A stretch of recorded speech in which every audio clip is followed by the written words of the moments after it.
अस्सलाम वालेकुम जी, साराना का सलाम कबूल कीजिएगा। ऑडियो लीक के हवाले से बहुत सारी खबरें सामने आ रही हैं और उसके हवाले से बाज़ जगह दावा किया जा रहा है कि जी जो मुजरिम हैं उन्हें तलाश कर लिया गया और ये हुआ वो हुआ।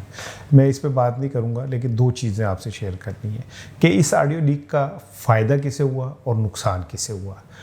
और दूसरी चीज़ ये कि जो GIT क्यों नहीं बन सकी और आज नेशनल सिक्योरिटी काउंसिल का इजलास होना था वो क्यों नहीं हो सका। आखिर ऐसी क्या बात हुई कि पहले तो वज़ीर आज़म के आने से पहले GIT बनने का ऐलान हो गया था और वज़ीर आज़म पाकिस्तान पहुंचे ही नहीं था, तो ऐलान हो गया था कि जी जो है इस पे नेशनल सिक्योरिटी काउंसिल का इजलास होगा, लेकिन आते ही मामला बदल गया, कुछ ऐसा नहीं हुआ। आज वज़ीर आज़म ने कहा कि जी एक कमेटी बनाई जाएगी जो तहकीकात करेगी, यानी होम्योपैथिक कमेटियाँ। पाकिस्तान में कमेटियाँ बनने का मतलब है कि बात खूं खाते चली गई। देखिए ये ऑडियो आई तो इसमें PTI वाले तो खुश हो रहे हैं, लेकिन अगर ये कहा जाए कि इस ऑडियो के आने से इमरान खान को कोई फ़ायदा हुआ तो क्या फ़ायदा हुआ। उसकी तो शोहरत वैसे ही आसमानों पर है, उसे इस तरह की ये छोटी मोटी हरकत से उसको क्या इससे बेनिफिट मिल सकता है। अब आ जाएँ आप वज़ीर आज़म शहबाज शरीफ साहब की तरफ कि क्या इससे उनको नुकसान हुआ, तो शहबाज शरीफ साहब को भी कोई नुकसान नहीं हुआ।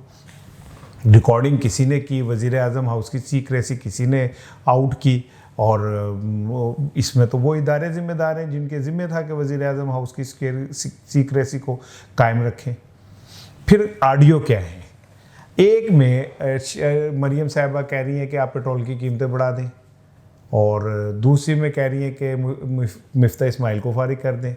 एक ऑडियो में है कि शहबाज शरीफ साहब को एक ब्यूरोक्रेट कह रहे हैं कि मरीम कह रही है कि मेरे दामाद के लिए इंडिया से ये मंगा दें। अब जो तीसरी आई है उसमें मरीम साहिबा कह रही है कि इमरान खान के पास ये जो हेल्थ कार्ड है इसे ख़त्म करें, तो शहबाज शरीफ कह रहे हैं कि अच्छा मैं करता हूँ। अब आप देखें कि इन ऑडियो से शहबाज शरीफ को तो कोई नुकसान नहीं हुआ, मरीम सफदर को नुकसान हुआ। मरीम सफदर के हवाले से जो एक इमेज बन रहा था एक पॉलिटिशियन का, और वो आज बुरी तरह इन ऑडियो से तबाह हुआ। मरीम तो कहती थी कि जब कीमत बढ़ती है पेट्रोल की मुझे सारी रात नींद नहीं आती। वो एक्सपोज हो गई कि भाई तुम तो खुद कह रही हो कि कीमतें बढ़ा दो। मरीम कहती है मैं गरीबों की बड़ी बेताज हूँ, मुझे बड़ी मोहब्बत है गरीबों से। आप कह रही हैं कि ये हेल्थ कार्ड ख़त्म कर दो जिससे गरीबों को फ़ायदा हो रहा है। आप कहती हैं इमरान खान पे कि तुमने कश्मीर का सौदा कर दिया, कश्मीर को बेच दिया, और ख़ुद आप अपने चाचा को कह रही हैं कि वड़ गया भांडे में कश्मीर, खून गया कश्मीरियों का, शहादतें गई, इंडिया में जेनोसाइड मुसलमानों की ख़त्म हो गई तो भाड़ में जाए, लेकिन मेरे दामाद को आप इंडिया से जो है ना वो प्लांट मंगा दें। यानी मरीम का जो असल चेहरा है वो सामने आ गया। अब सवाल ये होता है कि ये किया किसने। तो आप एक बात को समझें कि इसहाक डार की आमद शहबाज शरीफ का फ़ैसला नहीं है, ना शहबाज शरीफ की ख्वाहिश थी, ये मरीम की ख्वाहिश पे हो रहा है। और इसहाक डार जब पाकिस्तान आएंगे तो he will not be only वज़ीर ख़जाना, वो डिप्टी प्राइम मिनिस्टर होंगे। यहाँ से नवाज़ शरीफ की लाइन लेके वो इस मुल्क के अंदर नवाज़ शरीफ के फ़ैसलों को इम्प्लीमेंट कराएंगे।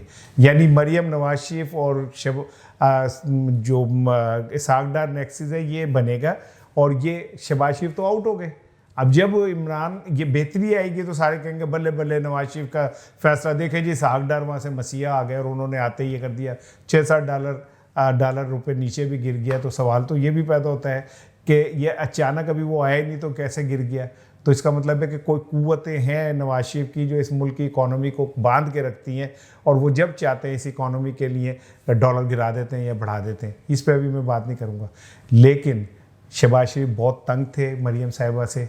मरीम जलसों में भी उन पर तनकीद करती थी। वो कहती है नवाज इमरान खान का नाम लेके कि वो कहता है चेरी ब्लासम है मेरा चाचा, कभी जलसे में कहती है कि इमरान खान कहता है कि मेरा चाचा भिखारी है। तो ये वही है जो रणजीत सिंह काड़ा के साथ होता था कि तानू काना कह रहे सी और मैंने तो रोका तो फिर उसने काना कह दिया। वो इस तरह करके मरीम अपने चाचे का खासा तवा लगाती थी। और फिर ये कि विदन पार्टी भी शहबाज शरीफ के लिए अब रास्ते बंद होते जा रहे हैं। आने वाले दिनों में अगर नवाज शरीफ आ जाते हैं तो शहबाज शरीफ तो एक जिसे कहते हैं ज़ाया हुआ बेकार माल की तरह उन्हें डस्टबिन में फेंक दिया जाएगा। और इसका सबसे ज़्यादा फ़ायदा मरीम को होगा, क्योंकि अगली सियासत उनकी हो जाएगी। शहबाज शरीफ फारिग हो जाएंगे, हमजा फारिग हो जाएंगे। तो शहबाज शरीफ ने आपको सबसे ज़्यादा फ़ायदा हुआ इन ऑडियोज़ का। और वो तो कहते हैं उन्होंने आज अपनी कॉन्फ्रेंस के अंदर बजाय ये कहने के कि ऐसी कोई बात नहीं, उन्होंने कहा कि हाँ मरीम ने ये कहा था। उन्होंने इस बात की तस्दीक कर दी कि हाँ मरीम ने कहा था कि मेरे दामाद को जो है आप वहाँ से वो ला दें। अंदाज़ा कर लें इस मुल्क का, इन दो चेहरों का, कि इनके चेहरे असल में क्या हैं और पीछे क्या है। गरीबों के लिए बात करने वाली उन्होंने ट्वीट करती थी कि जब पेट्रोल की कीमतें बढ़ती हैं तो मैं सारी रात नहीं सोती, और अपने चाचा को कह रही है कि पेट्रोल की कीमतें बढ़ा दें।